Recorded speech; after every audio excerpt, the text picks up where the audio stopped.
خیر مقدم ہے ناظرین کرام، آپ دیکھ رہے ہیں سحری کی نشریات رمضان رنگ، اور ہم بات کر رہے تھے بریک سے پہلے وظیفے کی بات ہو رہی تھی۔ وہ تمام لوگ جو اپنی اولاد کی نافرمانیوں سے پریشان ہیں، اولاد کی وجہ سے پریشان ہیں، آج آپ کو ایک ایسا وظیفہ بتانے جا رہے ہیں جس سے آپ کی مشکل حل ہو سکتی ہے، آپ کو اولاد کا چین نصیب ہو سکتا ہے، ان کی فرما برداری جو آپ چاہتے ہیں کہ وہ آپ کو فرما بردار ہو جائیں، انشاءاللہ وہ آپ کو ہو جائیں گے۔ اور ساتھ ہی ساتھ جو درود پاک کے تعلق سے گفتگو چھوڑی گئی تھی، اسی سلسلہ کلام کو جوڑتے ہیں۔ پیر ابو نعمان صاحب ہمارے ساتھ ہیں۔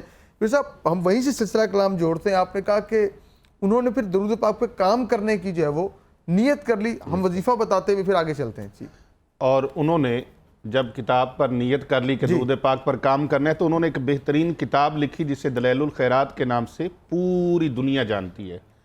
اور حضرت امام جزولی علیہ رحمہ کی قبر انور سے آج تک خوشبوئیں مہکتی ہیں، اور 500 سال کا عرصہ گزرنے کے باوجود ان خوشبوؤں کے آنے کا سبب اور وجہ کیا ہے؟ وہ وجہ یہ ہے کہ وہ آقا کریم صلی اللہ علیہ وآلہ وبارک وسلم کی بارگاہ میں ہدیہ درود و سلام پیش کرنے کا انہوں نے اپنا دن رات وظیفہ بنا لیا۔ سبحان اللہ۔ دور حاضر کی یہ مستند اور بہترین کتاب سبحان اللہ، جامع کوثر، جو ناظرین اس کو ملاحظہ فرما رہے ہیں، اس کتاب کے سینکڑوں صفحات سینکڑوں درود پاک سے بھرے پڑے ہیں۔ اس میں سے ایک یہ چھوٹا سا وظیفہ میں آپ کی آج ناظرین کی نظر کرتا ہوں۔ والدین جو اپنی اولاد کی نافرمانی سے پریشان ہیں، یا ان کی شادیاں نہیں ہو رہی اس وجہ سے پریشان ہیں، ان کی قسمت کے دروازے بند ہو چکے ہیں، تالے لگ چکے ہیں، مقدر اور نصیب بالکل کھٹائی میں چلے گئے ہیں، وہ چاہتے ہیں کہ وہ کھل جائے، اولاد فرما بردار ہو جائے، اولاد خدمت گزار بن جائے، اولاد احترام و اکرام کرنے والی بن جائے، تو پھر یہ درود پاک 1100 مرتبہ روزانہ پڑھنے کا معمول بنا لیں۔ اپنے بچوں کو بھی درود پاک سکھائیں، اور خود بھی درود پاک نبی پاک صلی اللہ علیہ وآلہ وسلم کی خدمت اقدس میں پیش کریں۔ درود پاک کیا ہے؟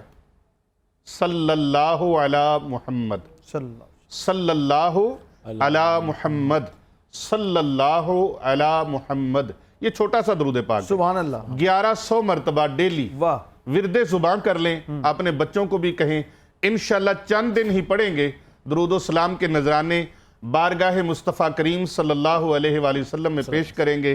رزلٹ اس کا یہ ہوگا کہ انشاءاللہ وہ اولاد جو ان کی خدمت سے باغی ہے، وہ اولاد جو نافرمان ہے، وہ اولاد جو گستاخ اور بے ادب ہے، وہ اولاد انشاءاللہ تعالی تابعدار فرما بردار بن جائے گی، اور جس اولاد کے مقدر اور نصیب اور رزق کے دروازے بند ہو چکے ہیں، جاب کے ملازمت کے معاملات اٹک گئے ہیں، وہ سارے مسائل ان کے انشاءاللہ تعالی حل ہو جائیں گے۔ جی، آپ دل کی تختی پہ نوٹ کر لیں، تاکہ آپ جو ہے جب درود پڑھیں گے، درود پڑھنے والا کبھی نادم و شرمندہ نہیں ہوتا۔ سب سے بڑی دلیل یہاں یہ ہے کہ درود خود اللہ اپنی شان کے لائق اپنے حبیب پر بھیجتا ہے، اور ملائکہ کو بھی حکم دیتا ہے، اور پھر سب سے بڑی بات اللہ نے ایمان والوں کو مخاطب کیا کہ وہ بھی درود و سلام میرے پیارے حبیب پر بھیجیں۔ تو درود پڑھنے سے مقدر انشاءاللہ سنور جائے گا۔ آج کا موضوع بہت بڑا موضوع تھا، ہماری کوشش تھی کہ ہم اس کو سمیٹ سکیں، لیکن دامن وقت میں جتنی گنجائش ہوتی ہے اس میں رہتے ہوئے اپنے موضوع کو سمیٹتے ہیں۔ سب والدین کے اوپر ہم بات کرتے ہیں۔ آج کے جو ٹاپک تھا، موضوع سخن تھا خاص طور پہ۔ ناظرین کرام، ہماری کوشش ہوتی ہے، کاوش ہوتی ہے، انسان صرف کوشش کر سکتا ہے۔ انبیاء کرام کے بھی جو ذمہ تھا وہ کوشش تھا، کوئی کوشش کرنی ہے، باقی ہدایت اللہ رب العزت نے دی۔ لیکن جب ہم کوشش کی بات کری جائے تو ہم نے والدین کی خدمت کے اوپر بات کرتے، تو ناظرین کرام بس اتنا یاد رکھیے گا، کہتے ہیں کہ جب والدین اور خاص والد صاحب کا تب پتہ چلتا ہے جب آپ خود والد بنتے ہیں یا خود والدہ بنتے ہیں، تب آپ کو احساس ہوتا ہے وہ کس قلب سے گزرے ہیں، جو آپ کی خدمت کی گئی ہیں، تب آپ کو احساس ہوتا ہے کاش ہمیں خدمت کا موقع مل جاتا ہے۔ لیکن ایسا نہ ہو کہ وہ خدمت کا موقع آپ سے دور ہو جائے اور آپ پچھتاوے کہ سب آپ کے دامن میں کچھ نہ ہے۔ اس دعا کے ساتھ بھی اجازت چاہیں گے کہ اللہ رب العزت ہمیں ہدایت دے کہ اپنے والدین کی خدمت کر سکیں۔ ایک اور بڑی اہم چیز اس کے اندر یہ ہے کہ یہ ایک ایسا معاملہ ہے والدین کا کہ اگر آپ نے والدین کی خدمت کی ہے تو آپ کی اولاد بھی آپ کی خدمت کرے گی۔ بے شک ایسی ہیں، جیسا سلوک آپ کریں گے آپ کو دنیا میں آپ دے کے جائیں گے۔